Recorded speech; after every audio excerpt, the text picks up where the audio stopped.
جان یو که ریوبر کالیفورنیا ستارت آپ بری چند سالان هاتو با اوکراینیا دا گل پسپورن آیتی بگرید و او نوک اریا و مال.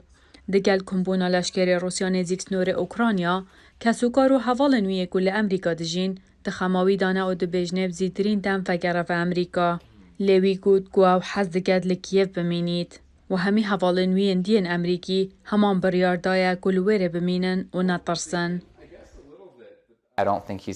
از باور ناکم که پوتین دی باجاران بمباران بکه و سویلان بکجه. اجبر که اوکراینا تشتک لهمبری وی نکریه و اف دی ببه فلاکت. اجبر ویه که از هز دکم تشت هری خراب رو بده انترنت اما به قد کرن. لی همی که از دگلوینینن جویل واسرمن با ماوی چند سالان لکیف دجید وانین انگلیزی دبیجید لجبر اوان نوچین و داویه رویداین بریاردا کو قستاروش آوا بگد و للویف جاواره هرچدگی بگد. Bombs falling around me or artillery shells or rockets. بمبال در دورا من بکوین گل توپ یان جی موشک از دخوازم جویری دور ببینم. از نخماویه که ما کوج ایروه و هر روزه بقومه. لی از حز دکم لزیل چونا خواه بکم. جبر کو دیب صناحی تر به. اف تیواته کو از دکارم پتر تشتان بخورا هل گرم. تیواته کو از پشیکا خواب خورا ببم. تیواته کو از بکارم پشت راز بم کو من جهک الویدره للویف هیا.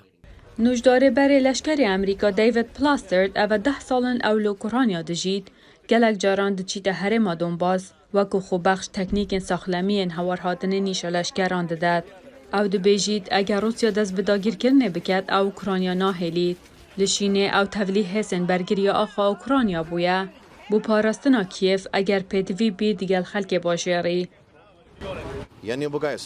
از جمال خواه ناروم. از الویری دجیم اره.